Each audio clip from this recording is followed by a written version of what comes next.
Yeah, it's case number 449 on the calendar in the matter of Blanchard versus Bray. Thank you. Parties have been sworn in, Judge. You may be seated. Sir, have a seat, please. Miss Blanchard, the defendant used to be your boyfriend, and you claim a series of loans to him while he was out of work in the amount of $4,200.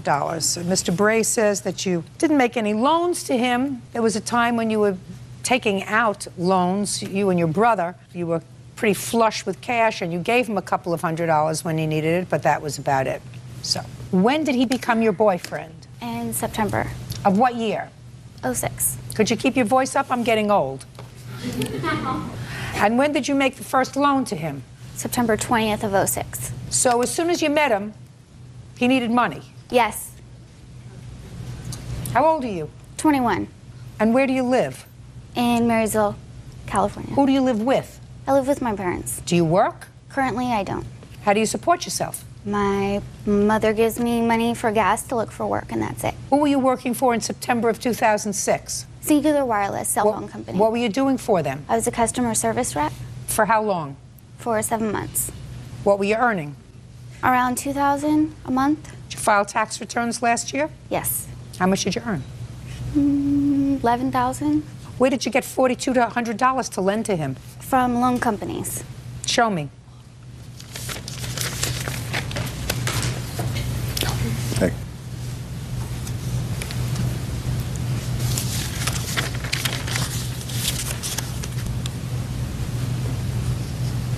What are these check cashing things? Those are payday advance companies. You go in and you write a check, and on your next payday, you pay them back. Were you living at home when you were doing all of this stupidity? Yes. Well, tell me all about it. I'm really curious. All in September, September 29th, September 29th, October 2nd. So days after meeting him, you started giving him money, according to you. Correct. Yeah, and? He actually worked as a loan agent when I had first met him. About a month after I'd met him, he had told me that he resigned from his job. He had told me he liked money coming in from different directions, that he wanted to borrow $200 in the beginning for a business license so he could help promote a rap group. He would help pay me back once he would receive that money for help promoting those groups. And what if he didn't receive the money for helping to promote the groups? He told me that was a for sure thing. Well, nothing's for sure. Maybe he didn't get any money. He told me it was a for sure. How many different times do you claim that you gave him money? 10 different occasions. 10? Yes. And it was what you're telling me, that you never used any of this money yourself? I did. You did. That's what I thought. How much of the money that you took out in loans did you use yourself? About $1,900. Let's say $2,000. How much did you take out altogether? Altogether around $5,000. Altogether $5,000. You used $2,000 for yourself, which leaves $3,000 that you say you gave to him. I used that money to pay back loans. I pulled What out other multiple loans? The loans that I had pulled out, I used that money to pay them. I would pull out a loan and then I would pay it back by pulling out another loan. What I asked you, Miss Blanchard, was how much money of this money that you took out did you use for yourself? About $900. Well, first you told me it was $1,900. That was the total of the money that I had used, but part of it was to pay back the loans, about $1,000. Around $1,000 was for myself. And what did you do with the $1,000 that you took out yourself? I was using it for gas and to live off of. How do I know what you kept for yourself, to use for yourself? Who are you, the brother? Yes, I am. How much you gave to your brother of the loans you took out? Because you gave some money to him. We know that, right? No, that didn't happen. Yeah, sure you did. You took out some, you gave some to yourself, you gave some to him, and I think you gave him some. And you figured it would never catch up with you. No, that's not what happened. My brother, I probably gave my brother about $100, if that. Well, so now you gave him $100. He says you gave him nothing. Is he lying? No. He's not lying. Well, he just said you gave him nothing. I didn't. I'm speaking. Is your sister lying? No, she is not. So she gave you money? Not handed, but more like buying clothes, products. With the money she borrowed? Yeah, she has to pull out loans. You acted like a big baby with the loans. That's what you did. I thought I was going to help him. You also helped yourself and you helped him. And now you want him to pay for the whole thing. I don't want him to pay for anything, just what's rightfully owed to me. Well, there's no way of telling that, madam. How am I going to tell that? You kept no records. There's no question in my mind, based upon what you finally told me, that you used some of the money yourself. The defendant made sure every time that I met him that I was by myself and that I had gave him cash. He did that purposely so that there was no records kept. He knew what he was doing. He was a loan officer.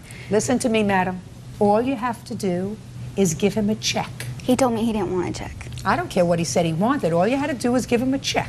All you had to do was give him a money order. But what happened was you took out all of these loans. Some money you spent on yourself, clothes, gas, eating out. Some money you spent on your brother, clothes, according to him. No records.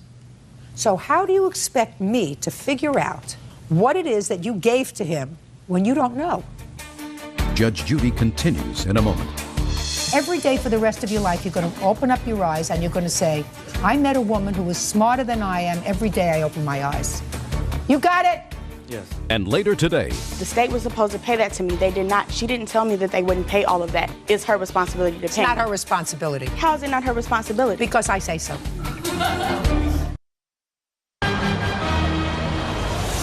real cases, real people. Judge Judy. Alicia Blanchard claims ex-boyfriend Fred Bray borrowed a large sum of money from her and never paid it back. Now, see, I'm finished with her. Now I'm going to start with you. All right. Let's start out with this. How old are you, sir? 28. Have you been married? Yes. How many times? Once. Have children? Yes. How many? One. That child live with you? No. You pay regular support? Yes. To whom? To the mother. Directly or through the court? Through the courts. Which court? Sacramento. Do they take the money out of your check or do you send it directly? I sent it directly. Have you been in arrears? Yeah. You think I'm asking these questions because I'm just making them up as I go? I'm smarter than you will be every day that you open your eyes for the rest of your life, sir. Do you understand that? Do you understand where I'm going? Yeah. Every day for the rest of your life, you're going to open up your eyes and you're going to say, I met a woman who was smarter than I am. Every day I open my eyes. You got it? Yes. Now, you took advantage of Miss Blanchard financially. You're 28, married, divorced, child who you don't support, no job. I do have a job. She had a job. She had the ability to take out money. She gave you money. She also paid some of your bills. Right? Yeah, she did. That means, sir, that you took advantage of her because you contributed to this relationship. Zero, nada, nothing, nothing. That I can see, at least. Whatever it is, it's well camouflaged. Now, all I want to know from you, sir, is there's no question in my mind that you borrowed money from her. No, I didn't. Mr. Bray, this is not a give-and-take situation, sir. There is no question in my mind that you borrowed money from her and you said, when I get it together, I'm going to give it back to you. When the deal comes through, I'm going to give it back to you. Did she pay your cell phone bill? She did it willingly No, on her own. I didn't ask you that. I said, did she pay your cell phone bill? Yeah, she did 3 times. And tell me how it came about, Mr. Bray. You see, I'm Yeah, an I'll tell you. ecumenical abuser, sir. I'll tell you. Tell me how it came about that she paid your cell phone She bill. went in- How much do you weigh? 205. How much do you think she weighs? A lot less than you, right? Yeah. She's a lot younger than you are. She lives home with her parents, right? Where do you live? I got my own place. And you've been on your own for a long time. Yeah. You've been to court a couple of times. Yeah. So you're a lot more worldly than she is. Tell me how it came about that she paid your cell phone bill. She went into, we go through the same cell phone company. She went in her own. I didn't even ask her to pay it. She would do it on her own, send me a text message like, hey, hon, it's me, Alicia. I paid your cell phone bill. And she did it up until November. I never told her to go and do Just a that. second. I didn't ask you whether you told her. You know, believe it or not, Mr. Bray, I have had boyfriends in my life. I know that that sounds strange for you to conjure up, right? Strange. And unless one of them said to me, you know, I can't pay my phone bill or my phone bill's overdue or they're going to cut off my phone, I would never have known that they were overdue with their cell phone bill. So if something doesn't make sense, sir, it's not true. Do you get it? Now, you had no job and you had a cell phone. If you have no job, then you don't need a cell phone. I had a job. I still have a job. I thought you gave up your job as a loan officer, sir. I'm a loan officer, so I get paid 100% commission. I didn't quit my job. I told her the market was slow at the time when we met. So She you knew weren't that. getting any money? Yeah, I still had other ways of getting money, though. How? I did a lot of promotions for a lot of guys. I don't know if you ever seen them guys. Everybody want to be a rap star now. So since they were out there trying to sell CDs, what I did is I started a promotion company. I would come up with ways to try to help these guys market themselves, going into different clubs. And trying you to made get a them living at gigs. that? No, it was something brand new that I just started at the time. Money for the cell phone. Where did you get it from? She paid it on her own. She really did, on her own. Listen to me. The attraction, I hardly understand. Quite frankly. You have somebody of marginal intelligence who has no money, who has the responsibility of a child that he doesn't support, encumbered by a lot of things, including the fact that he's no stranger to the court system. All of these things. And you're a 21-year-old girl who lives at home with her parents. I don't get it. Must be a well-kept secret. In any event, you did a very stupid thing. How many times did you pay a cell phone bill? Three? What were the bills? $50. Each time? Yes. Okay. And how much money did she give you, sir? Not loan you. How much money did she give you? I'll say about 16. $1,600. Yeah. Okay. So far, sir, by your own statement, we have $1,750. 3 months of phone bills and $1,600 in loans. Does that sound about right to you? Yeah, it does. Yeah, I'm going to make it an even $2,500. How's that? Pick on somebody your own size, why don't you? You know, you used to taking advantage of women? And take advantage of her. Sure Get it on you her did. own. Sure you did. You think you could pull that baloney on me? Look at this face. You think you could pull that baloney on me? You think you could pull that baloney on somebody who was worldly? You know? I didn't pull anything. Oh, yeah. I didn't pull Listen, anything. Mr. Bray, I don't get you at all. She does, that was her problem. You owe her $2,500. Get rid of the smile and pay the lady, that's all. Parties are excused. You may step out. He was a smooth talker. The money was never borrowed. The money was given to me. He wanted to pursue a relationship with me. She wanted to be in a relationship that we were never in. For every other woman that knows him, watch your back. I think it was a hard lesson learned, and maybe she won't do it again with someone else. And now the next case. All parties in the matter, Christopher versus Dixon. Step forward, please. Charnita Christopher is suing her former friend and child care provider, Vashni Dixon, for her share of money paid to Vashni by the state. Vashni is countersuing for unpaid child care fees. Miss Christopher, Miss Dixon was a friend of yours. Yes, and it is ma'am. your claim that at some point she needed some assistance, you needed some assistance with child care, and the state was paying for your child care costs. Yes, You engaged Miss Dixon to watch your children with the following arrangement, that she would share those child care responsibilities with your aunt, and then they would split the check. It is your claim that when Miss Dixon got the check, she kept the whole check for herself, and you want half the check so that you can give it to your aunt. Yes, ma'am. Miss Dixon says that there was no aunt, that she watched the children, but that you wanted her to split the county check. You would keep half, and she would keep half, and she felt that that was very unfair since she had the responsibility of watching the children. She has a counterclaim, and her counterclaim is nonsense. Her counterclaim wants you to pay the difference between what the county paid for child care and what she thinks she deserves for child care, the overage, because that's what it says in the contract from the state. Well, that's not the contract you had with her, Miss Dixon. When she told me, we made the agreement. Miss Dixon, that wasn't your agreement that she was going to pay you extra. She was supposed to pay me $4 an hour.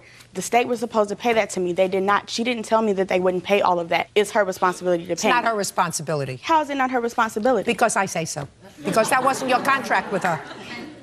Now, how many children do you have? 3. How long have you been receiving child care money from the state for the 3 children? Approximately a year. Starting when? It started again March 27th of '06. And where were you working in March? I wasn't working. It was for me to be able to look for employment at that time. Well, did you find employment? I found employment July 3rd. I was hired at Glamour Shots. So you're telling me from March 27th until July 3rd, the state was paying you to look for a job? Yes. To watch Yes, your children? Yes, ma'am. When did she start to babysit for you? August 7th, 2006. And where were you working at that time? I wasn't working. Well, what happened to the job that you started in July? Oh, August, Glamour Shots. I'm sorry, Glamour Shots. Are you still working there? No, ma'am. When did you stop working there? It's very easy to find out by calling them. When did you stop? August 15th. I have my check stubs. All right, so you worked there for a month. Yes, ma'am. And why did you leave there? Because they weren't giving me enough hours. Well, so you left that job because they weren't giving you enough hours and you went to a situation where you weren't working at all? Yes, ma'am. There was a lot of other issues with that job. So the county wasn't really getting a great bang for their buck by paying for your 3 children for daycare while you're looking for a job, and you had a job for a total of 1 month when you quit because they weren't giving you enough hours. Something doesn't sound right there, Miss Christopher. So she started working August 7th, and now a week later you're not working. So what are you doing when she's watching your children? Out looking for work. What does that mean? I have to go to the workforce center, and they work with me to help me look for work. Well, how many days a week do you go to the center? It could be 4, sometimes 5. Could it be 3? It depends on what my job counselor... When did you go to work? Where did I go to work?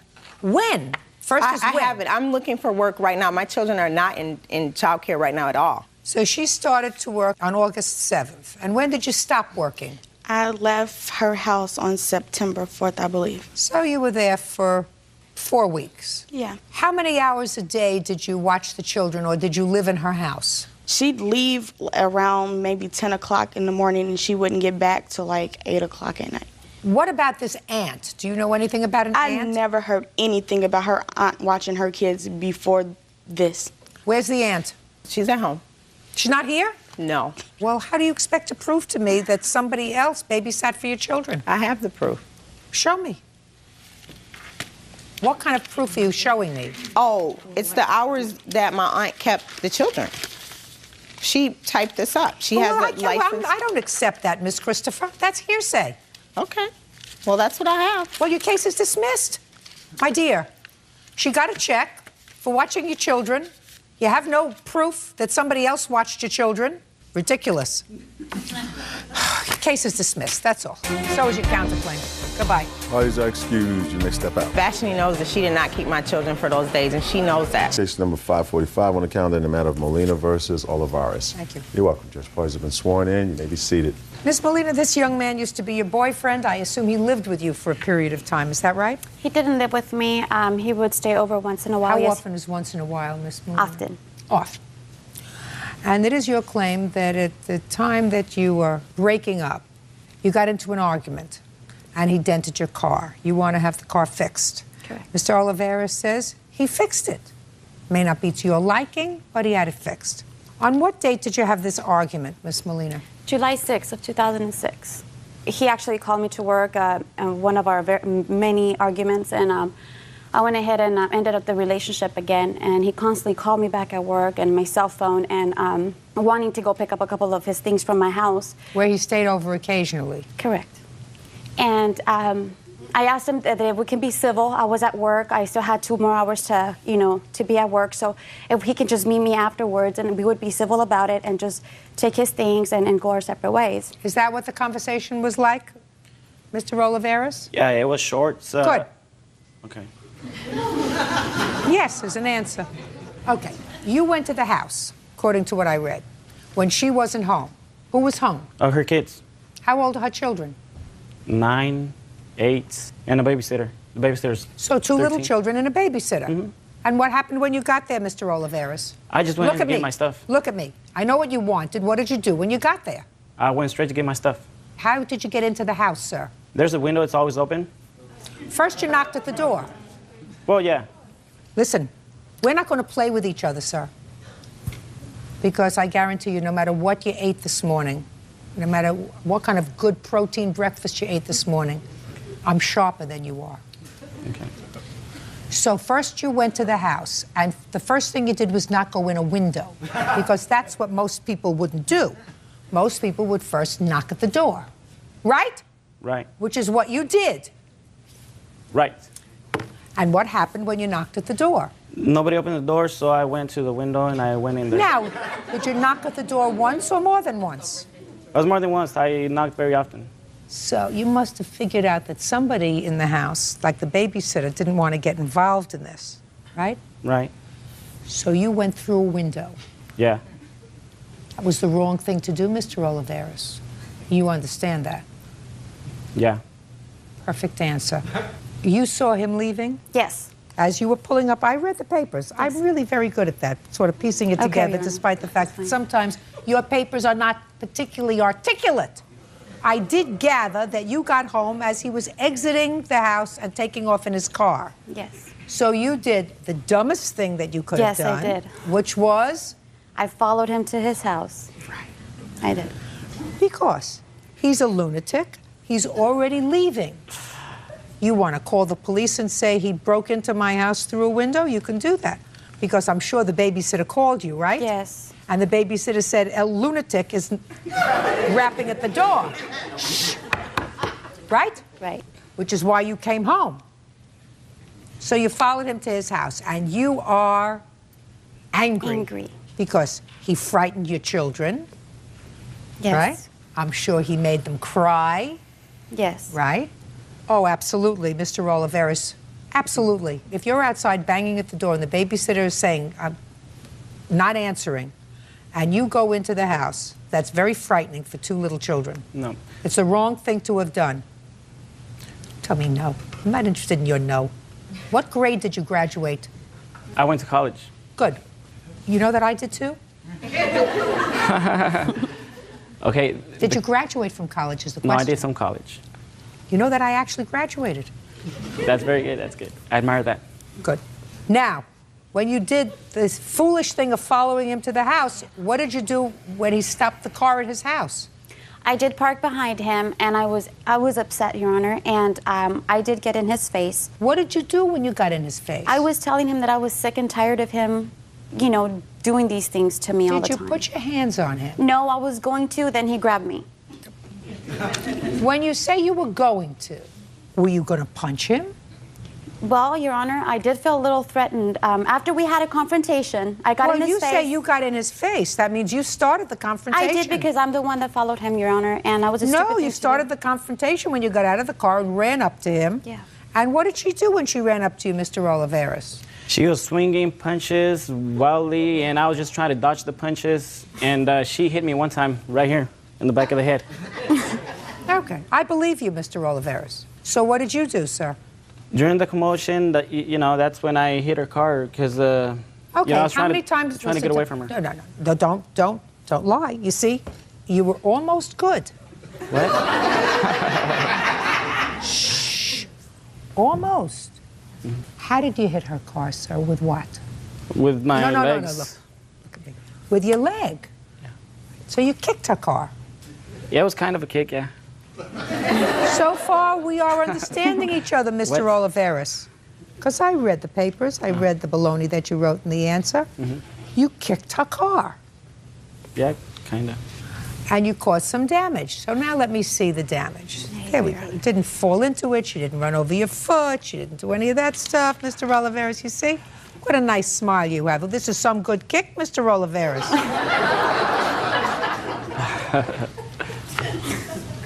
See this? Ooh, couple of good kicks, Mr. Oliveras. Yeah. See the kicks?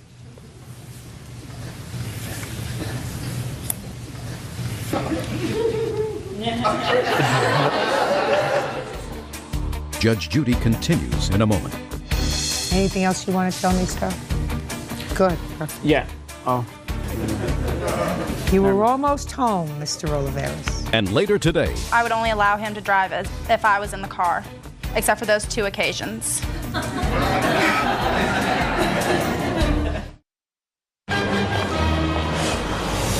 real cases, real people.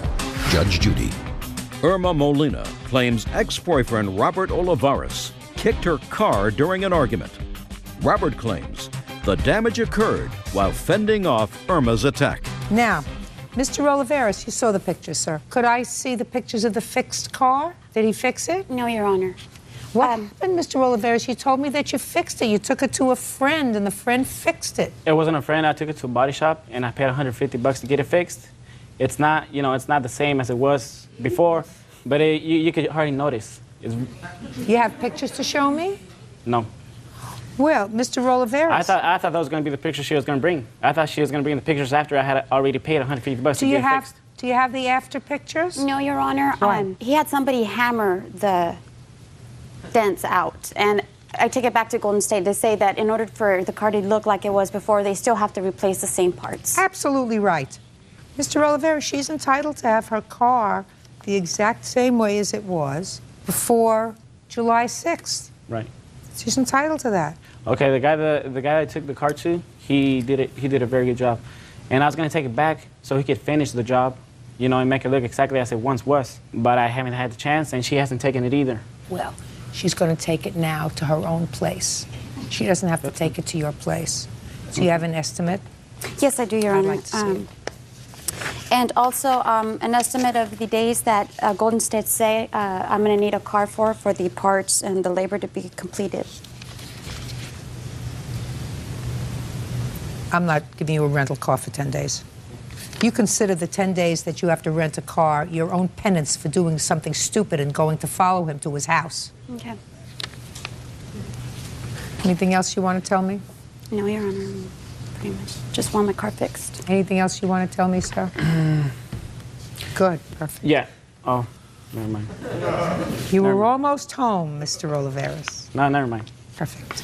Judgment for the plaintiff in the amount of $1,881. Thank you. That's all. Parties are excused. You may step out. That's fine. I can't argue her decision. Well, I think she was very fair. I was just trying to recover all my stuff from her house. He couldn't wait. Obviously, he went through the window and did his thing. She's just the type of person that likes to sue. I'm going to go ahead and stay away from people like him. And now the next case. All parties in the matter of Fairbank versus Pavonsa. Step forward, please. 17-year-old Christina Fairbank and her mother, Janet, are suing Christina's ex-boyfriend, 18-year-old Rich Pavonsa, for crashing their car on 2 occasions and for a loan to go to the prom. How old are you, Miss Fairbanks? I'm 17. This is your mom? Yes. And that used to be your boyfriend? Yes. How old are you? 18. You went to high school together? Yes. Your complaint, Miss Fairbanks, is that you allowed Mr. Pavonsa. Is that the way you pronounce your name? Yeah. Is that close enough? Yeah, What's your close first enough. name? Rich. Rich. You allowed Rich to drive your car often, but on 2 occasions, he had accidents with the car. Yes. And you want him not only to pay for the damage he did to the car, but the increase in insurance that your mother has to pay on the car for the next 12 months because of the accidents. In addition, you claim that your mother made a small loan to him for some expenses that had to do with the homecoming and the prom. Yes. Rich says that it's all your fault that he was in these accidents and that maybe he took $40 from your mother, but he spent so much more than that on homecoming and the prom that it's really ridiculous to even talk about the $40, right? Yes. Do you have a driver's license? Yes. Tell me the first time you had an accident with Miss Fairbanks' car. The first time was when I was going to pick up tickets at my friend's house. Her name's Bethany. And it was during a snowstorm. Then I was turning too fast. Then I slid right into the curve.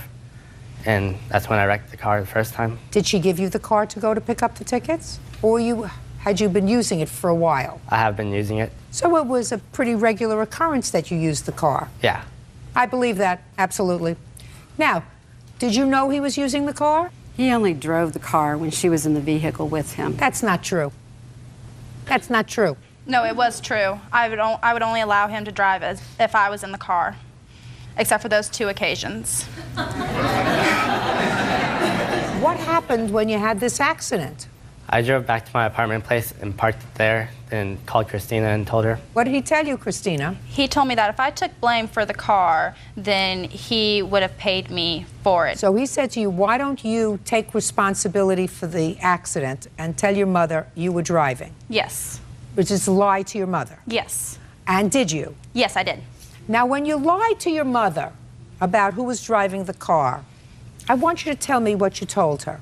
Well, I told... No, look at me, like I'm your mother. Mom, what happened was we had some movies due at Dillon's, and so I decided to go and take them back in the very bad ice storm, which I really shouldn't have been doing, but I didn't want to pay a late fee on them.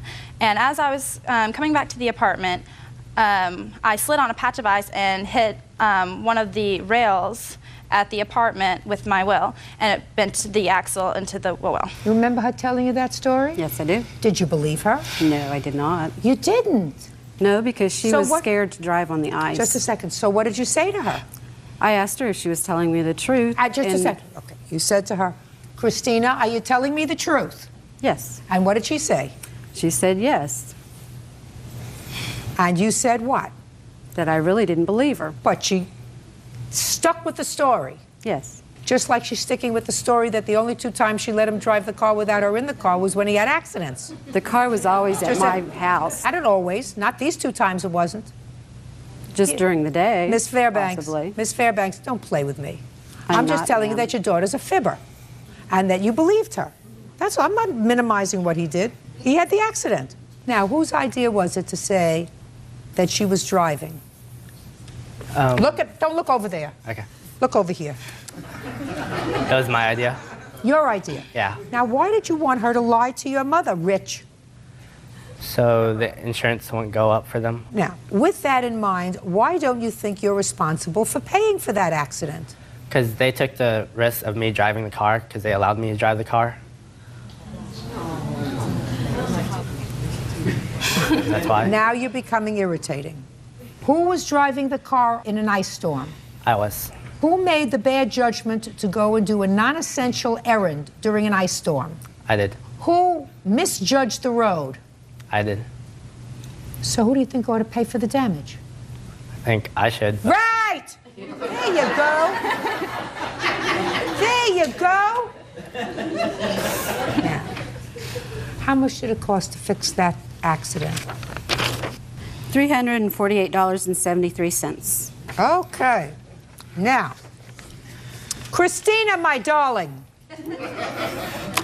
a week after he had this accident and asked you to come up with this cock and bull story to give your mother and lie to your mother, you let him drive the car again.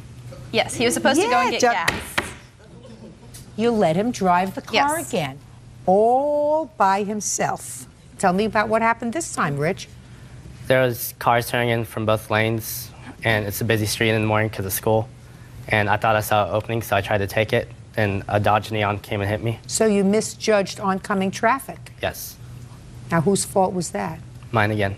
So let's go through the drill. Who was driving the car? I was. Who misjudged the oncoming traffic? I did. Who's responsible for the accident? I was. Who should pay for it? Me. At least he learns. Now, how much was it for that accident? I have a deductible, and How here's much? my $500. Okay, did you have it fixed? Yes, I did. So far, Rich, Yes. you owe Mrs. Fairbanks, not her fibbing daughter, but you owe Mrs. Fairbanks $848.73. Now, Christina, do you have a job? I did. Now, the next part of your lawsuit, you want him to pay for the increased insurance. Yes. He's not going to. You know who's going to pay for the increased insurance? You are.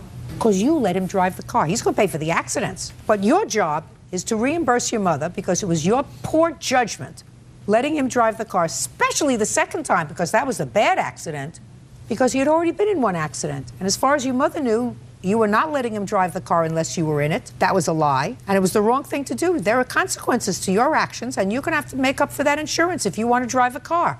So go get a job, because he's not paying for that, but he is paying for $848 so far and 73 cents. Now, you want to give me this business about prom and what money you loaned to him? He had my daughter come and ask me for money for prom because he was running low and he was going to be graduating in May. So what did you say to your daughter? I wrote her the check because I was assuming that he would pay me when he got his next paycheck. So? Because that's what they were telling me. No, she. So far, I haven't heard anything from him. Go ahead. And so they asked for that money, And I also paid for their boutonnieres and their corsages. He told us that we needed to go up and order them, and that when they came in, he would pay me. Is that what you said? No, I did not. Ms. Fairbanks, forget the prom. $848.73, Rich, Yes. is what your responsibility is for wrecking this car. That's not their responsibility. Yeah. And Christina, sometimes when you do the wrong thing, other people suffer for it. You know who suffered for it? Your mother. You better make her whole. Get a job. It's all judgment for the plaintiff in the amount of $848.73. That's all. Parties are excused. You may step out. I would have. Number 225 on the calendar in the matter of Haugen versus Johnson. Parties have been sworn. Thank you, Byrd. You're welcome, Judge. Parties have been sworn in, Your Honor. You may be seated. Sir, have a seat. Miss Haugen, how old are you? I'm 25. Who do you live with? Right now I live with my children. How old are they? 4 and 6. According to your complaint, you met the defendant online. Yes. And at the time you met him, he was communicating with you from prison? No. He was out of prison. He never went to prison. It was jail. Jail. Well, But he prison, wasn't jail. in jail when I met him. He was in jail. Yes. Do you know what he was in jail for? Probation violation. Do you know what he was on probation for? I think it was a DUI. Your lawsuit claims that you made 2 loans to him. 3, yes. And you want your money back. Yes. Mr. Johnson acknowledges that you gave him money?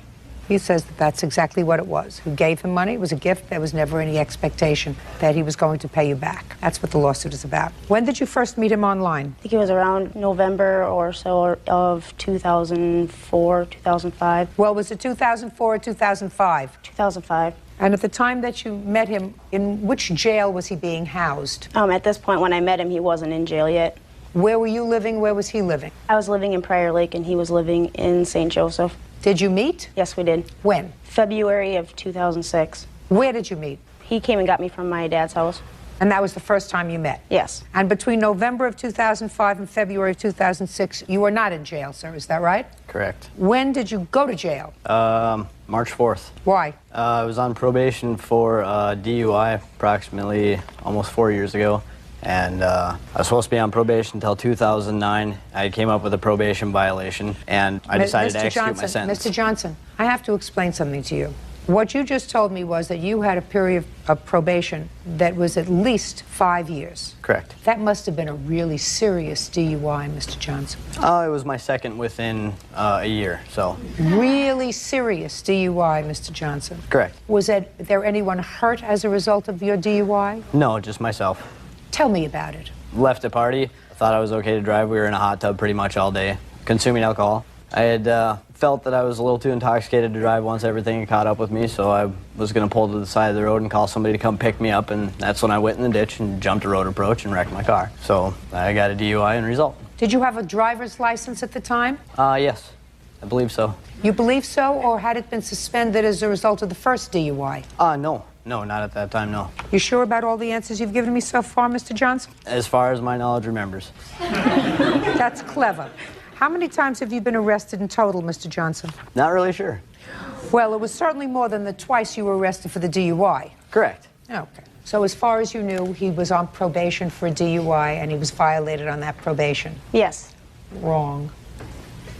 I just want you to know that. So in case you decide to pen pal at some point with somebody who's in prison, you think twice about it.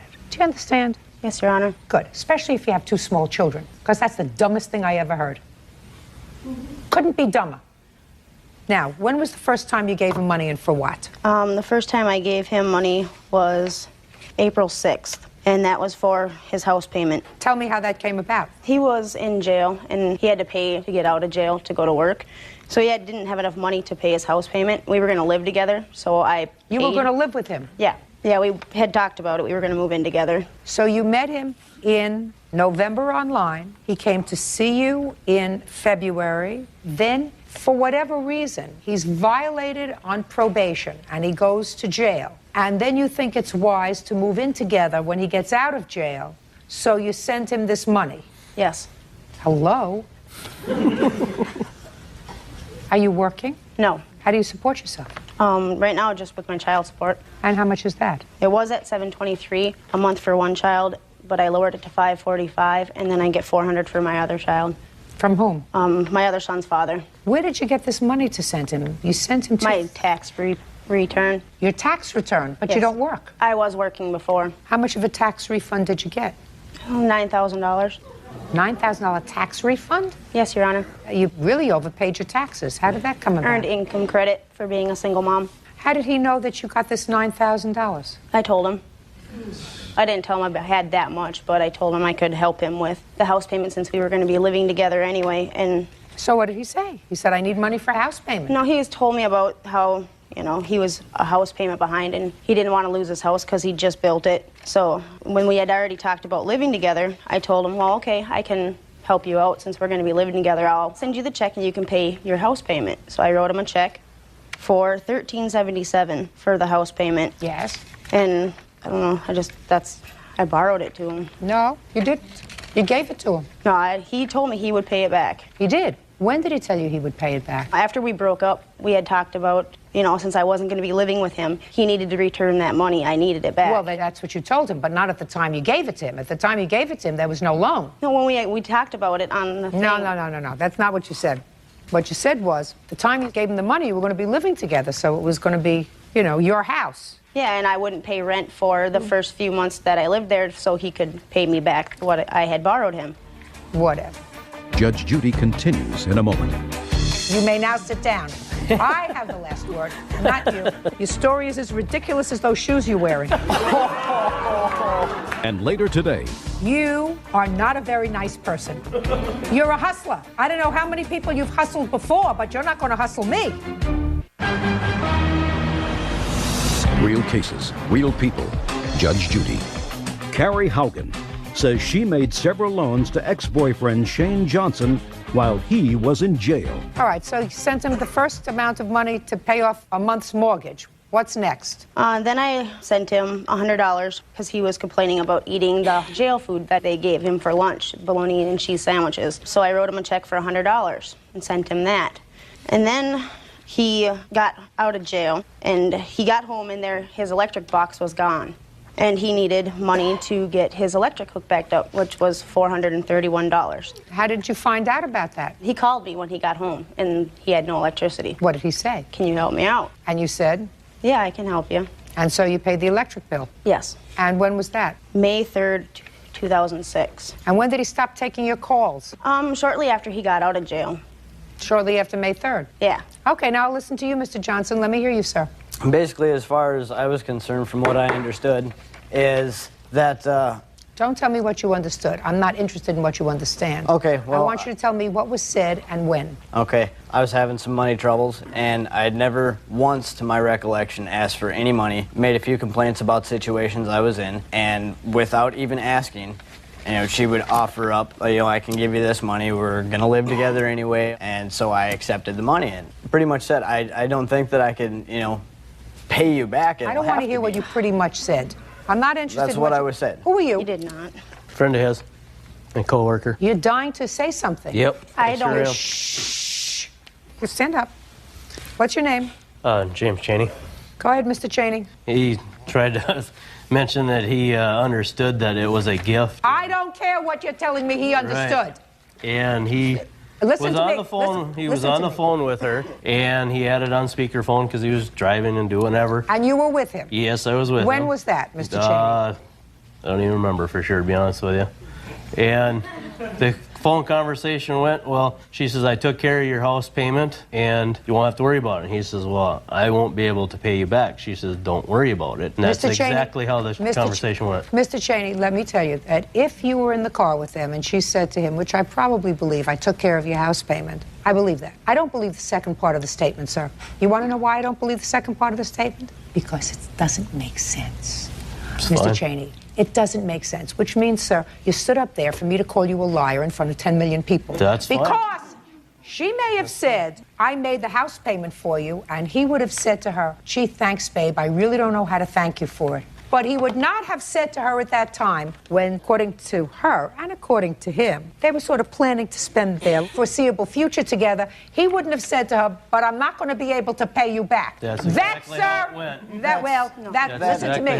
Listen to me, sir. That's not the way it went, because that doesn't make sense. And if it doesn't make sense, it's not true. You may now sit down.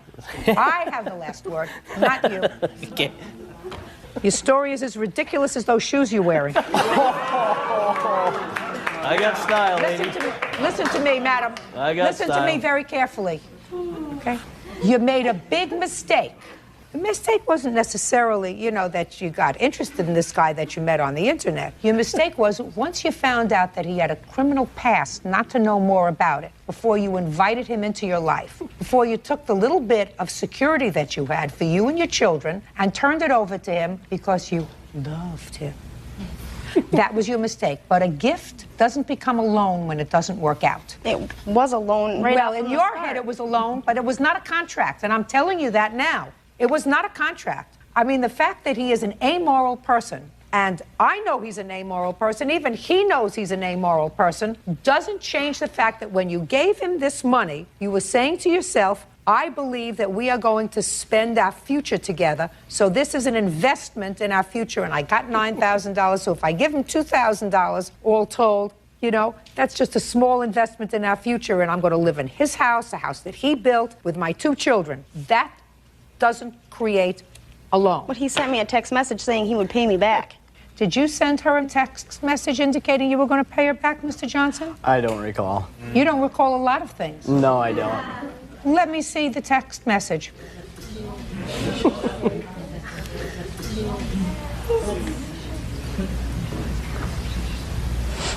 No, it says if you can't understand that I don't have it, then take me to court and they'll pass There's judgment more on text my... messages, Your Honor. Okay, I don't know how to do this. Just do me a favor. Get him out of here. I can't stand to look at him or his shoes. Thanks. Step out. Bye, Jim. See ya. It wasn't a loan, it was Hey. love. Yo. It wasn't love, it was lust. Yo, this way. Try the right door, sir. You're walking out the wrong way. First, you got to figure out how to get out Yeah, of it the room. wasn't love. I have emails saying that he did.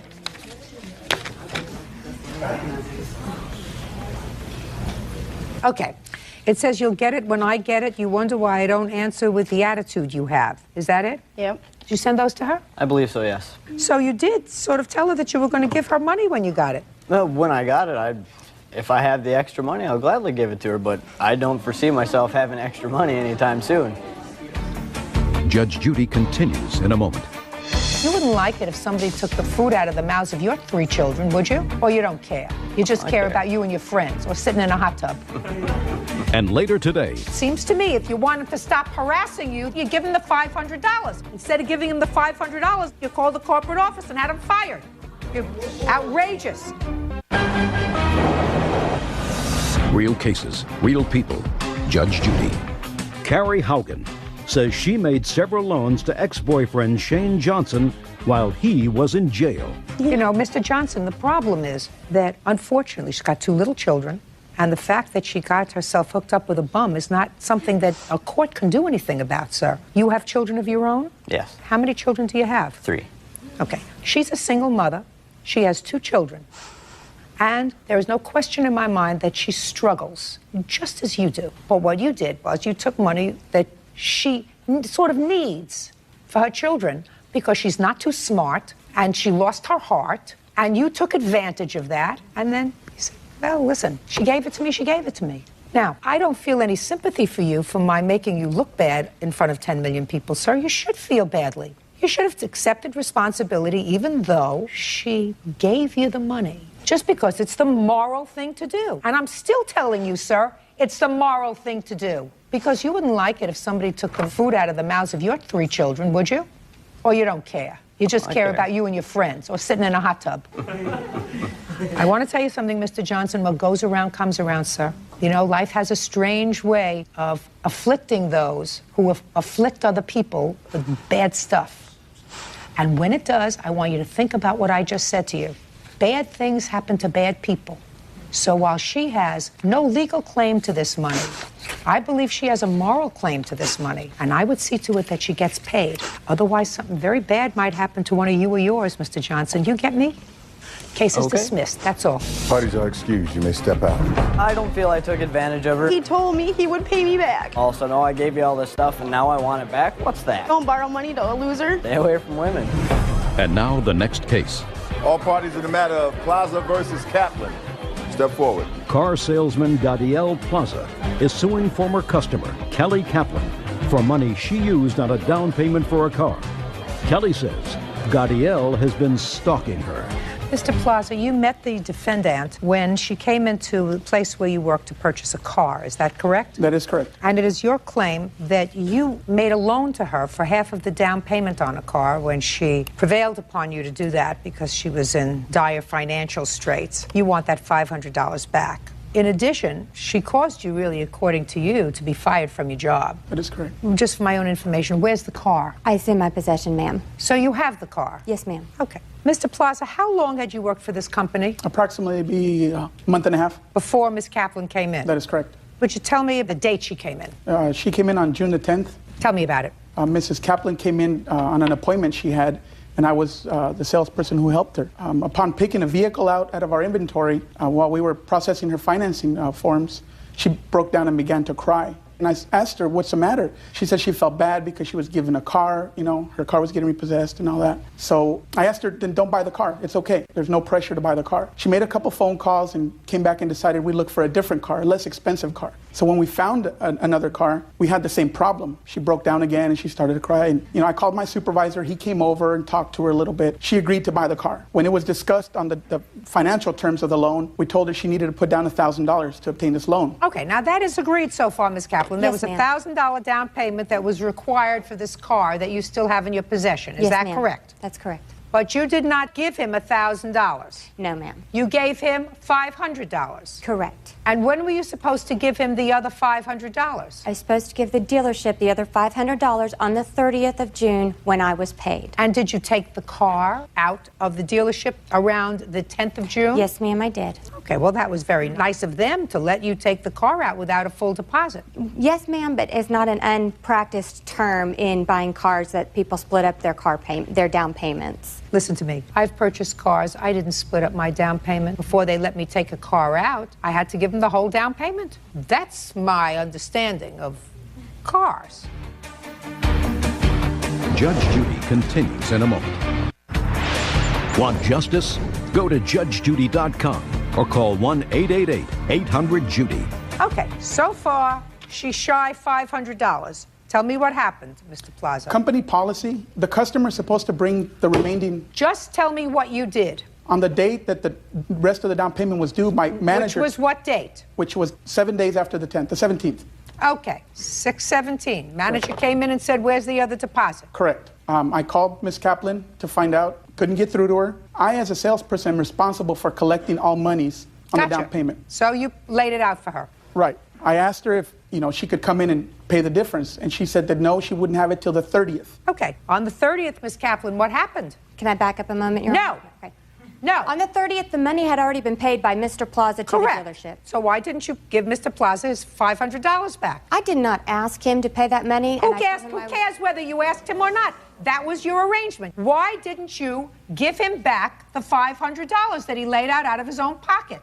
I did not ask him to do that, and he had been harassing me, and I was uncomfortable with that. I called the corporate office, had filed a complaint with them, and they dismissed me of any obligation to them. Well, I got to tell you something. You are not a very nice person. You're a hustler. You're a hustler. I don't know how many people you've hustled before, but you're not going to hustle me. You got a car, and the deal for the car was a certain price, $1,000 deposit, the rest in payments. And it seems to me, if you wanted to stop harassing you, that on the 30th of June, you give him the $500. Instead of giving him the $500 on the 30th of June, you called the corporate office and had him fired. You're outrageous. Judgment for the plaintiff in the amount of $500. Your counterclaim's dismissed. That's all. All your are excused. Makes that out. Judge Judy continues in a moment. And maybe seated, sirs. Have seats. Mr. Howard, according to your complaint, sir, you retained the defendant's services in making a video. You gave him a deposit of $5,000. You canceled the project, and you want your deposit back. Yes, Is that right? Yes, ma'am. The defendant says that he did a lot of work on your video.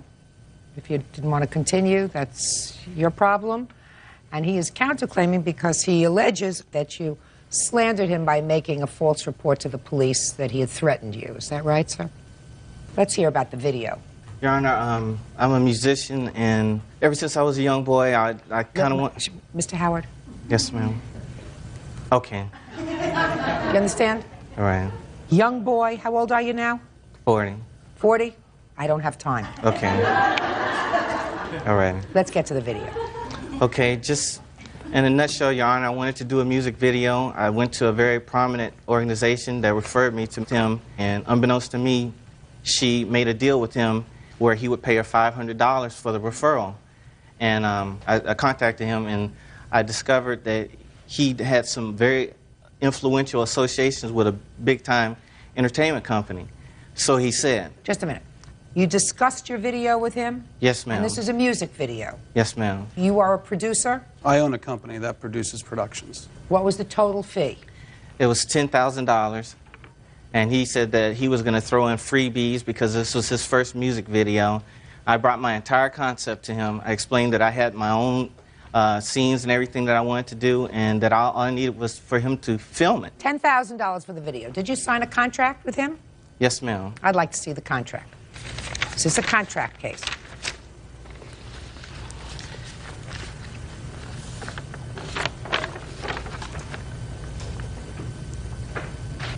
Okay.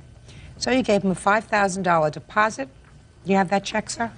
Yes, ma'am. But prior to signing the contract, we had negotiated for him to hold a check for me until I had a time to have an attorney friend review the contracts. He did not hold the checks. He cashed them prior to me signing the contract. And then when I called him, he was threatening me, talking about, you know, he spent all this time with me, we'll get to that, sir. You signed the contract. You gave him a check. Well, I gave him the check, and 2 weeks later, before I even signed the contract. Can I please see copies of the checks? Yes, ma'am. This is the first one. I cleared the very next day. And this is the one that cleared later, prior to me even being able to sign the contracts. You signed the contracts on the 12th of March. Yes, ma'am. One check is dated March 7th. They're both dated March 7th. Explain that to me. He kept pressuring me, telling me I was wasting his time, and he so pressured me and bullied me into doing it. I said, well, just to show you that I'm serious about considering to do the video, here is $2,500. Please hold this until I can have someone review the contract. That's not the way you do business, sir, so I'm not paying any attention to that. If you sign a contract, you sign a contract. Now, what I want to know is when you cancel this contract. Right after the threat. Well, what date was that?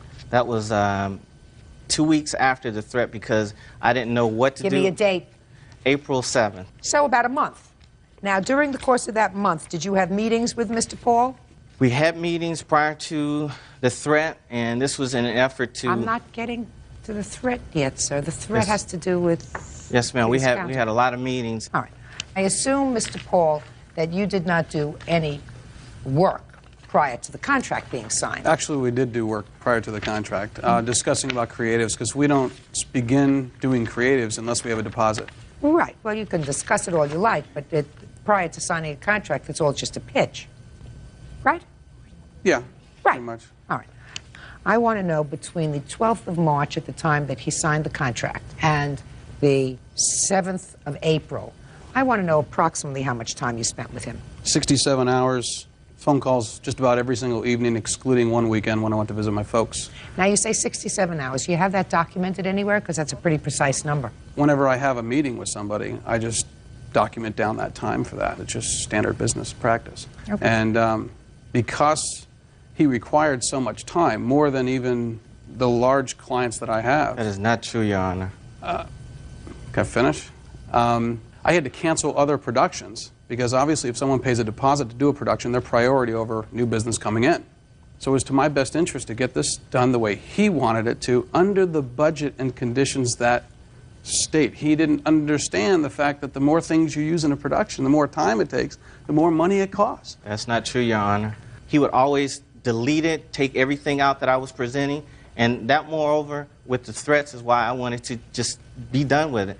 Because I was paying him, it's very emotional for me, Your Honor, because I'm trying to do this for my mother before she passes. And he rejected everything. I was paying him to do my ideas. And he didn't want that. He wanted to do his ideas. Mr. Howard, what you do usually before you retain a company that you don't know much about, you have a lot of preliminary meetings with them and you make a decision as to whether or not this is a company that you want to use before you sign the contract. Judge Judy continues in a moment. I asked him what he would do if I withdrew from the contract because I was afraid of him. Yes. And he said he would put a gun to my head. If you're gonna lie, think of something a little bit more believable. And later today, What was the agreement then? That they would pay us $500 a month for the material. After they moved in? After they moved in. They and never moved then- in? No, they didn't. So, Real cases, real people. Judge Judy.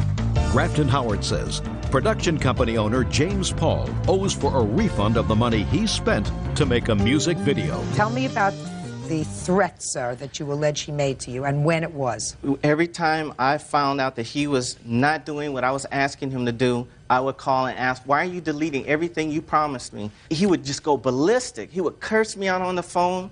He would just say, you know, you're the stupidest person. I'm trying to do this and that. And I would like, why are you cursing at me? I'm your client. And he'd just go off at me. So let me hear, could I hear about the threat, please? We went to a well-known restaurant.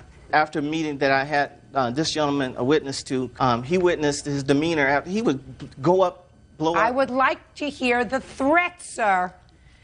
Okay, ma'am, I asked him what he would do if I withdrew from the contract because I was afraid of him. Yes. And he said he would put a gun to my head.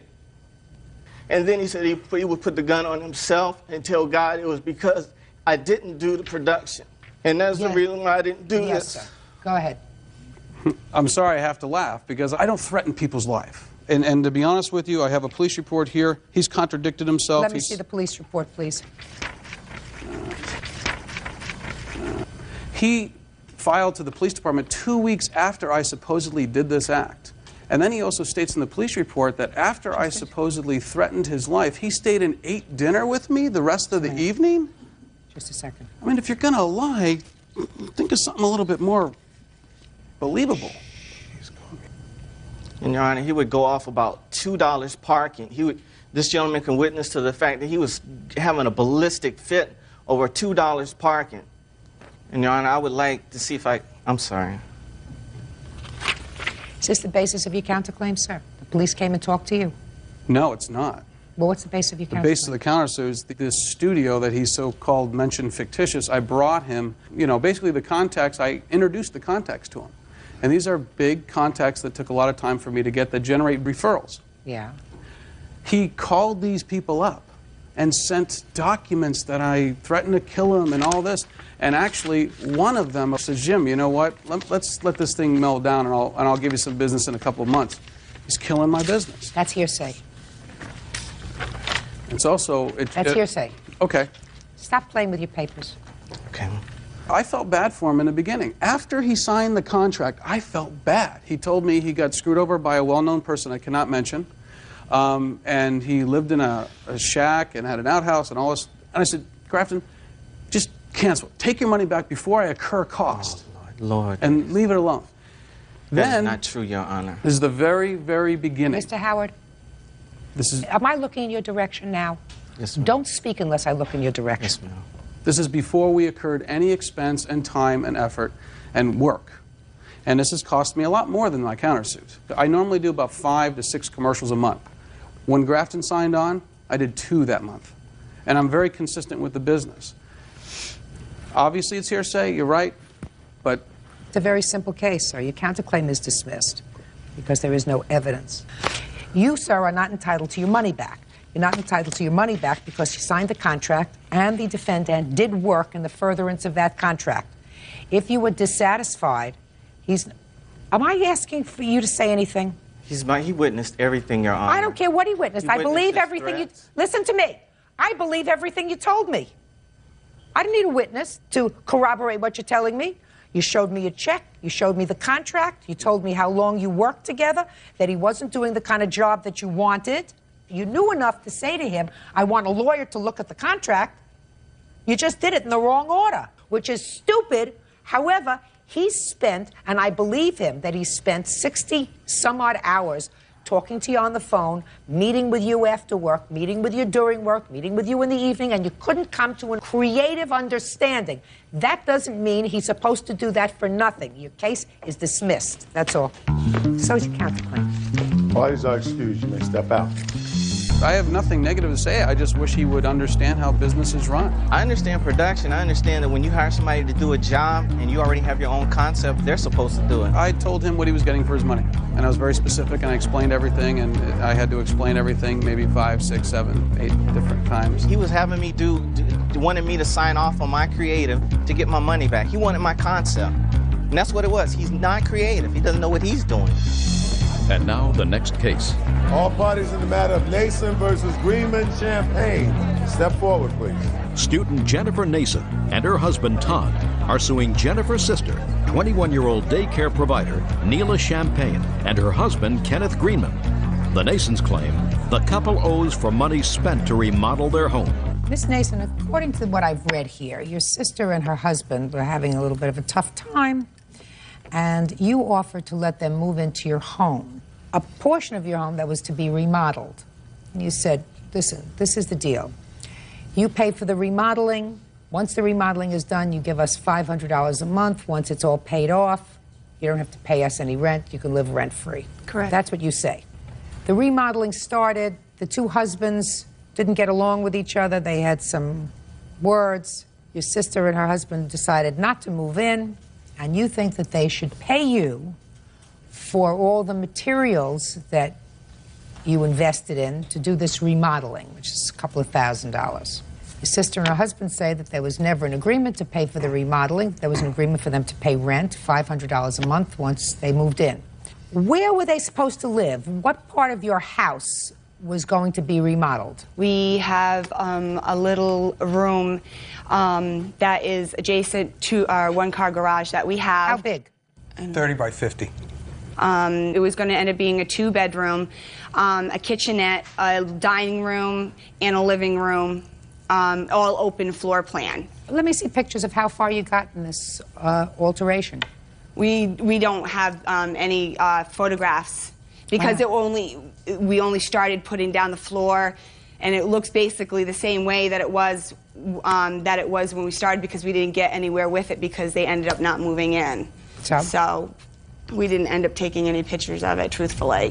Why do you think they're responsible for the materials that you purchased? Well, we were doing this for them because they needed a place to live. It was a verbal agreement that they would pay us $500 a month for the material. After they moved in? After they moved in. They never moved in? No, they didn't ever move in by their own accord. But they never moved in? No, they didn't. Because they decided not to move in. So you didn't expect them to move in if the two guys weren't getting along. What was the problem? We were getting along. Two guys were not getting along. What happened? We get along fine, as far as I'm concerned, Your Honor. What happened?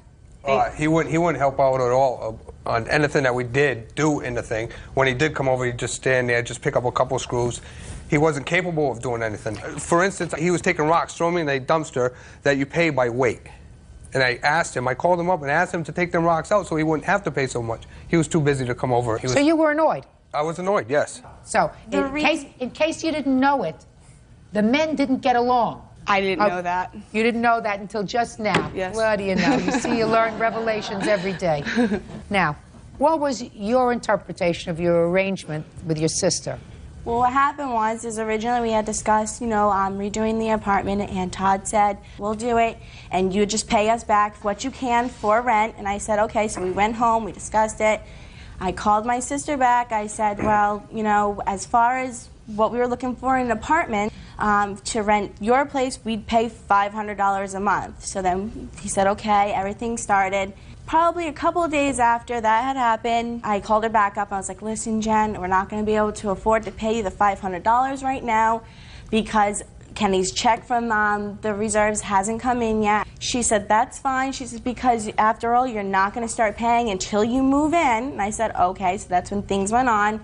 Then there was a couple of arguments between my husband and her husband, and then we had taken my 2 nieces. You mean your 2 nieces? Her 2 daughters. 2 daughters. Yes. And there was a miscommunication on the way home. Well, explain that to me. We had gone up on one day to visit with my brother. So we thought, as a favor, because we thought they went the same way that we did, we'd meet them at the end of the Mass Pike and we'd just switch off there. So you're going to give them back their daughters? Yes, exactly. Okay. So what happened was is we went down 95 completely. They went up a different way. Then we get a call, and they wanted us to bring the girls all the way back up, which would have probably brought us about an hour and a half out of our way. So of course we got into an argument, me and my sister. So Todd in the background was saying that he was going to beat us both up, and that he was going to kill us both if we did not go all the way up. And at that point was when we decided that I wasn't going to put my son in a situation where someone is that violent over something that little. Okay, first of all, that is exactly how it did not happen. First of all, Ms. Masson, listen to me very carefully. Yes. It doesn't make any difference what the fight was about. It is enough that the two of you and the husbands were not getting along. Was there a contract for them to pay for the renovation on your house? Unless you have that contract in writing, you have no contract. Why did they start paying? They started paying us for the material. I have no idea why they started paying. It is stupid for anyone to pay for the renovation in somebody else's house. It would be smart for you to say, look, once we move in, which is what you testify to, once we move in, we will start to pay $500 a month until, which is what you told me, until the cost of the renovation is paid. But that presupposes that they move in. They didn't move in. And why should she pay for materials that she's never going to enjoy? That's stupid. Goodbye. Versus Cummings. Parties have been sworn in. You may be seated, folks. Mr. Johnson, you were an uninvited guest at the defendant's birthday party. Is that right? Not entirely, Your Honor. Who invited you to his birthday party? There was a group of friends that were meeting up there that night, approximately 5, including one of my witnesses, Eric Sullivan. Who invited you? I was told... It's not an answer, sir. Let me refresh your recollection as to what you said in your complaint. On August 27th, 2004, my friends and I heard about a party. So my question to you is, who invited you? Like I said, there was a group of friends that were meeting up there that night. I was told to come by. So the answer is nobody invited you? Correct. Good. And it is your claim that when you got there, you'll tell me what happened, but that the defendant, whose birthday was being celebrated that evening at his home, right? Correct. Hit you, and you were injured. Mr. Cummings says you were in fact an uninvited guest at his party. He told you to leave. You hit him first, and he hit you back. Right? Correct. How old were you? 20 years old, ma'am, on that day. And who do you live with? My parents. You live in a house? Yes, ma'am. How big a house? 4-bedroom. Where were your parents? My parents were vacationing. Got it? Had you discussed having a party at the house before they went on vacation? Yes, ma'am. And how many people did they say that you should have at your party? They said 20 people was fine. How many people showed up at your party? 20 to 25 people. So you were 5 over quota. Yes. All right, Mr. Johnson, tell me what time you got to the party. It's approximately 11:30. Where had you been before? My house. With whom? I was a designated driver for my friend Erica and Renee.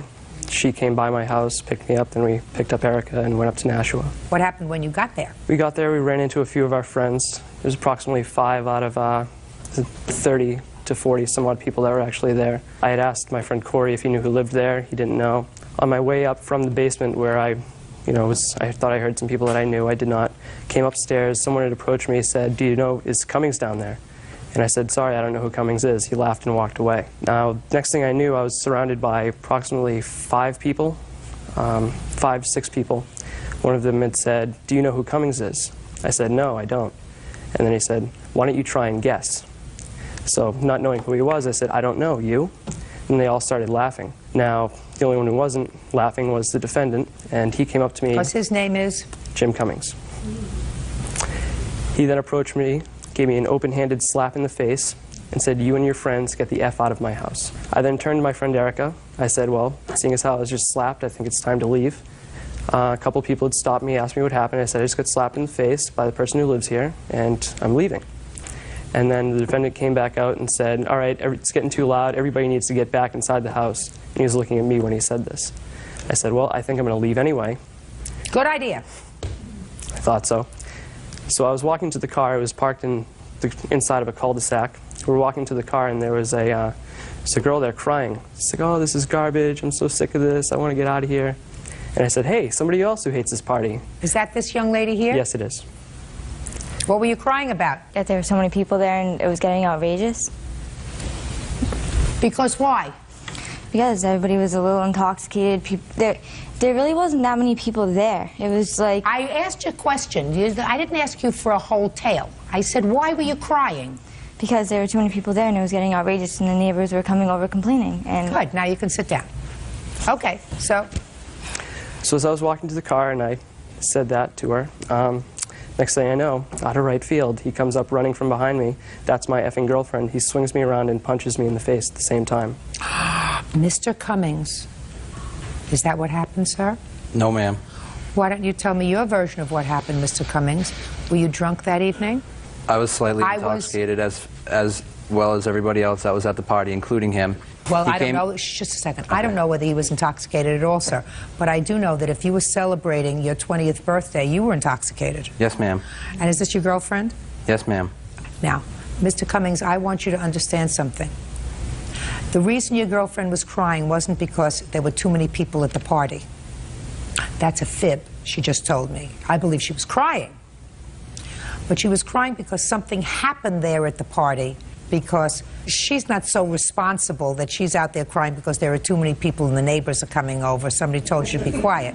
That's not why she's crying. Either you said something to her or something happened there that upset her. Do you understand? Yes. All right, good. How old are you? 17. 17, because I know 17-year-olds. They don't get upset because there are too many people at a party. They get upset because maybe their boyfriend says something that they don't like. Maybe you were flirting with somebody else. Maybe you said something that wasn't nice to her. All of those things are possibilities, not because the party was too loud. That wouldn't cause her to cry. So now let's get back to, you tell me your version of what happened to Mr. Johnson.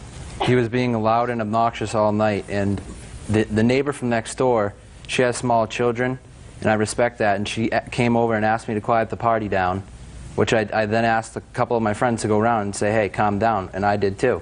And I asked the defendant to calm down and his friends. Where was he when you asked him to calm down? He was inside the dining room drinking Bacardi-O. He came to my house with a half a bottle of Bacardi-O, which I assume the other half was consumed when he was at his house.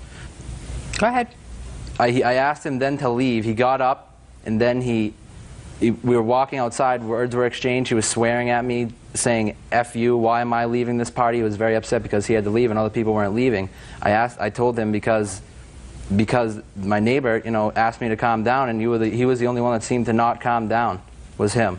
So you're telling me, sir, that the story that Mr. Johnson just told me about going outside and seeing your girlfriend crying, that wasn't true. Is that what you're telling me? No, he may have went outside. Go ahead. He may have went outside and seen my girlfriend crying, but that's not true, no. Mr. Cummings, is what you're telling me that Mr. Johnson was not telling me the truth when he said he was outside of your home already before you hit him, and that's when he saw your girlfriend crying? I don't know if it was at that same time, Your Honor. She was crying all night.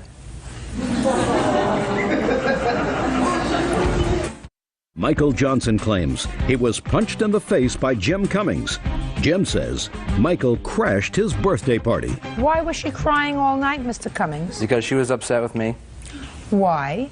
Because we had broke up during the night. It's alcohol and booze and drama. That's what it is. It's a teenage party, It's a teenage party. That's how it is. Listen to me, Mr. Cummings. I'm aware of that, sir. Okay. That's why I said she wasn't telling me the truth when she gave me the reason that she was crying. Right? Correct. Right. And that's why you're not telling me the truth, sir, about when this altercation took place with Mr. Johnson, because it took place outside. Correct. Not inside. I was not done my story, Your Honor. Then get to it, Mr. Cummings. At that point, I asked him to leave. We went outside. He was exchanging words with me and swearing at me, and he went outside. Just a second. If you asked him to leave, okay, and he went outside, why were you going outside? Because I was making sure that he was leaving, because he seemed to be the most obnoxious person there, Your Honor. Not quite. Okay. Yes, ma'am. Keep going. We went outside, and at that point, he then pushed me, and I pushed him back.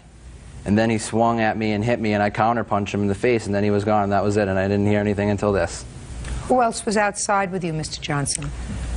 I was, Your Honor. Step up. Name?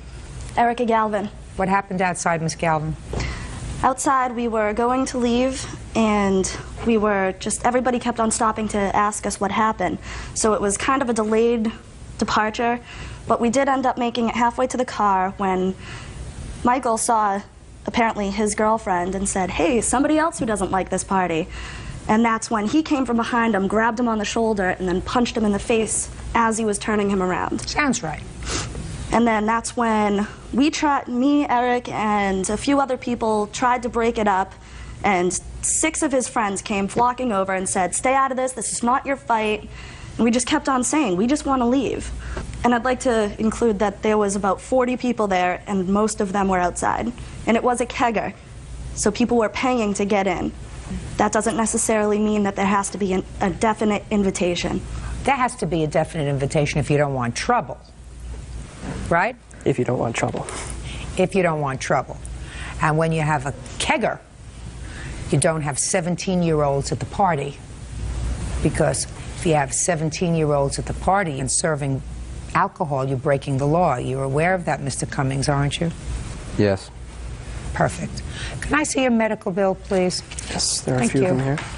Anything else you want to say to me? I was not drinking at the party. I had not drank. Is what you stand up? Yes, I was stand not up. I'm asking you a question. I'm asking you a question. Okay. Sorry, Your Honor. I was not drinking. I didn't ask you whether you were drinking or not. I'm going to ask you a question. Okay. Is your statement that you weren't drinking as truthful as your statement moments ago that the reason you were crying is that there were too many people at the party? Well, I want you to think about my question. You have to process my question. I was not drinking. My parents, we live in the same neighborhood, me and Jim. So just answer my question. So were you lying to me before when you said to me that the reason you were crying is because there were too many people? No. He says that the reason you were crying is because he had broken up with you. I was upset that we broke up, but I live up the street, so if there was a loud party, my parents would come down and see me there, and I would not... Sit down. Sit down. Judge Judy continues in a moment. And later today... I mean, like I said... I don't know, because you're not saying anything. You just... Well, I mean, I don't know, I understand how she justifies that she's asked for the entertainment center when the only thing she's ever wanted was the bed. Women change their mind. Real cases, real people. Judge Judy. Michael Johnson claims he was punched in the face by Jim Cummings. Jim says Michael crashed his birthday party. Go ahead. After approximately 5 days of not being able to chew solid foods, I was on the slim fast and pudding diet. That is accurate. He's a big guy. Yeah, I have a friend a foot taller than him that wouldn't take him. He's a big guy and he was drunk. That's why he was so nasty to his girlfriend. She forgave him. You forgave him, right? Huh? Yes. Stupid! Listen, Mr. Cummings, I don't believe you, sir. I believe that this young man came to your house. He was not invited to your birthday party by you. I apologize, Your Honor. I just wanted to... Perfect! I just wanted... Perfect! Apology is accepted. Thank you. This young man came to your house. He was uninvited by you. But it was a party, and that's what happens when teenagers and young people hear about a party around. You know, they hear the words, party, parents gone, on vacation, let's go have a good time. Came to your house, and there was absolutely no reason for you to hit him, except that you'd had a little too much to drink, and you have to pay for that. He's suing you for his medical bills, and not much for pain and suffering, almost $1,800. Only $500 just for the pain and suffering. I would have sued him for a lot more. It's got to be taught a lesson. Can't put your hands on somebody. Judgment for the plaintiff for the amount requested, $1,779. That's all. Goodbye. Parties are excused. You may step out. He was just wasted, just yelling and being obnoxious, you know what I'm saying? Yeah, we were there for all of about 10 minutes. You know, I was driving my friend's car. I wasn't drinking a thing. He just put his hands up at my girl, and I just punched him in the face. I can't even understand why you get so mad about it. I said, hey, somebody else who hates this party, rock on. Moral of the story is, don't mess with the wrong people. Gotta get a tooth yanked. Looking forward to some more pain. And now the next case. All parties in the matter of Donahue versus Heineck, step forward, please. 21-year-old fitness consultant Megan Donahue is suing her ex-boyfriend, 24-year-old construction worker Brian Heineck, and his mother, Ann, for the return of a bedroom set and entertainment system. Ms. Donahue, this used to be your boyfriend, is that right? Yes. You have a child with him? Yes, I do. How old is that child? 9 months. Boy or girl? Boy. And for a period of time, you lived in Mr. Heineck's home with his mother. Yes. And it is your claim that there was some sort of an altercation. You left, and Mr. Heineck refuses to give you back 2 items of furniture that you purchased that belonged to you. Mr. Heineck says that the bed he paid for and that the home theater was given to him. He doesn't say by whom. When did you move out? April 9th. And you moved out with your son? Yes, I did. Where did you move to? My house, my parents' house. When did you go back for your furniture? April 9th is the last time I've ever been at their house. When did you tell them you wanted the bed and the home entertainment center? April 9th. Okay. Now, what? Well, I was there. My son was not there when she came back with her sister, and she did want the bed. She made no mention of an entertainment center. She was very emphatic about the bed. How old is your son? I'm 24, ma'am. He's 24. Is he your youngest? No. Let him talk for himself. Let's deal with the entertainment center first, Mr. Heineck. Who bought it? We had both bought it. Who paid for it? We had both paid for it. How much did you pay for it? I'd say $180 at least. Yeah, I have receipts for everything I paid for and an itemized list of everything that I wanted back. And he did pay, when I was on maternity leave, he did pay part of the bed. Okay. And I did pay him back, and there's a council check in here approving that, I paid him back. Yeah, that's all for the bed and everything.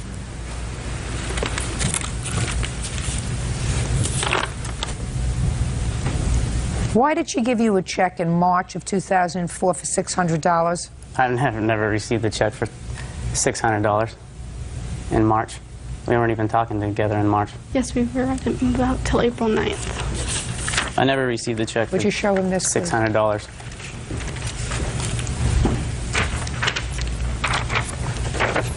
Oh, this is for the side work I was doing for her dad at the gym when I was rebuilding the gym. Okay, so that's for work that you did for her father. Yeah, when they own a gym. And there should be another check somewhere for $350 that they had also paid me. No. Okay. Now, you say you paid her about $180, sir? Well, that was for the TV. How much was the television? Maybe $240, I don't know, something around there. It was like a 27-inch TV. Okay. It wasn't bad. And how much did you pay her towards the bed, which was... I got $650 towards the bed. Let us say that everything that you say is true, Mr. Heineck, that you did pay for some part of both the entertainment center as well as the bed. That doesn't mean that you get to keep both. Understandable. So how do you want to deal with it? You know, I don't feel that, you know, I mean, like I said... I don't know because you're not saying anything. You're just comforting. I don't know, I understand how she justifies that she asked for the entertainment center when the only thing she's ever wanted was the bed. She's just... Women change their mind. I'll give her the money for the bed, you know, but I mean, I think that that's the only thing I should give her the money for. And the television, the entertainment center? I'll give her the television. She could have it. Oh, great. So the entertainment center is to be returned to her within 5 days from today's date. You keep the bed, sir. You're going to pay her $750 for the bed. That's all. Judgment for the plaintiff, $750, and the entertainment center within 5 days. Turner versus Montoya. Parties have been sworn in, Judge. You may be seated. Have a seat, please. Mr. Turner, you look very angry, sir. Yes, I am. Life is short, Mr. Turner. This gentleman here is your daughter's ex-boyfriend. This is your daughter? Yes, it is. Beautiful girl. How old are you? 21. How long were you and Miss Turner dating? Approximately 4 years. And how old are you, Mr. Montoya? 26. And during the 4 or so years that you were dating Miss Turner, I assume that you did not have a positive relationship with her father. Not at all. Since the beginning, he never gave me a chance. How many daughters do you have, Mr. Turner? I have 2. I have a 13-year-old also. Nobody's ever good enough for your daughter, right? That's correct. I got it. You know. Because your lawsuit really is pretty silly. when I read it. I agree. When I read it and I saw you and I saw your daughter, I said, this lawsuit is more than just about a cell phone that you say that Mr. Montoya stole that you had given to your daughter, because this is what this lawsuit is about. Your claim is that he had a fight with your daughter, which was really, according to you, pretty serious. You know, he ripped her dress, according to you. He rammed into her car, according to you. He stole a cell phone. He attacked her at home. All of those bad things. And all I'm hearing is your lawsuit is for $265.49 because you claim that he stole a cell phone that you had given your daughter. Yeah, see. Okay. So now I want you to tell me why you're suing this man for $265 for a cell phone. First, when did you give your daughter the cell phone? Well, it was my phone. I gave it to her that evening when she was going to go to a modeling shooting. But it was your phone? Yes. Your number, it was regularly in your possession. You just lent it to her that night? Exactly. I see. And you don't exactly know what happened that evening because you weren't there? No. But your daughter was? Yes. What night did you have the last fight with your boyfriend? It was around the end of July. I don't remember the exact date. Do you know Mr. Turner? It was the 27th. Tell me what happened. We got into a big argument because I wanted to go to a modeling convention and he wanted to go, but I didn't want him to go. He didn't want to go? No, I didn't want wanted him to go yeah. to a modeling convention? Yeah, and he wanted to go, but I didn't want him to go. Oh, he wanted to go with you? Yeah. He's worried. Right? Was. You were worried at that time. Yes, Your Honor, I was. So you like to sort of keep an eye on your girl. She's a pretty girl. I want to keep an eye on her. Right. Byrd, do me a favor. Would you just change position over there and step in between these two people? I would appreciate it. Thank you. Okay, so he wanted to go with you. You said, stay home, and you got into an argument. Correct. Go ahead. So he said he'll make sure I won't go, so that's when he ripped my dress. But he just ripped like a long slit in it where it'll show my underwear, so I couldn't wear the dress. But did you do that? Yeah, I admit to that. That's true. So I changed outfits, and I still decided to go. Were you living together at the time? Yes. How long had you been living together? We lived together for a year. For how long didn't your father approve of this arrangement? A long time? He didn't mind that we were living together, just towards the end when a lot of arguments and things were going on. Him and Mr. Montoya were friends at one point. But not recently? Correct. So what happened next? So I went to the service station and he was there, and while I was pumping gas, he took my dad's cell phone, and I asked Montoya to return it to me, and he just got in the car and left. Totally untrue. What did you do? I didn't even see her at any gas station. And I have one comment to make. They said that this occurred on the 27th, I believe her or her dad just said. I have a written statement that she wrote right here which says that it occurred on August 3rd. Let me see. All these allegations are totally unfalse. Are totally unfalse? Totally untrue, I mean, sorry. Mr. Turner has a restraining order against me. And basically, ever since he received this restraining order against me, he's been doing everything possible to try to get me thrown in jail. You have a child together? Yes. Yes. How old is your child? He's 2. Who is he living with now? He's living with me. And who are you living with? My father. Now, sir, did she call the police when you ripped her dress? No. She could have. She could have. Right? Because that's a violent act. Okay, right? but... Right? It's a violent Yes, act. She that's could have, and she didn't. Why do you think she would lie to me and tell me that you came to the gas station and you took her cell phone? Because she lives with her dad, and basically what he says goes. She told me that she's going to say whatever her dad says to say because he'll kick her out the home. And he has a restraining order against me when we got into a physical fight. Ever since then, she told me also that he said, well, be careful because my dad feels that you got the best of him, so therefore he's doing anything to get you thrown in jail. He called and said I followed him to the airport. He called and said I followed him to work. He said I flattened his tires. He's just been making all these false statements to get me thrown in jail. Do you have, Mr. Montoya, a bad temper? No, I do not. Well, you have to have a bad temper if you ripped her clothes. I didn't want to put our business out there, but that day, she was basically punching me in my face, scratching me, kicking me. Why? And all I did was rip their dress. Why was she doing that to you? I think I held myself pretty good. Why was she doing that to you? Why was she assaulting you?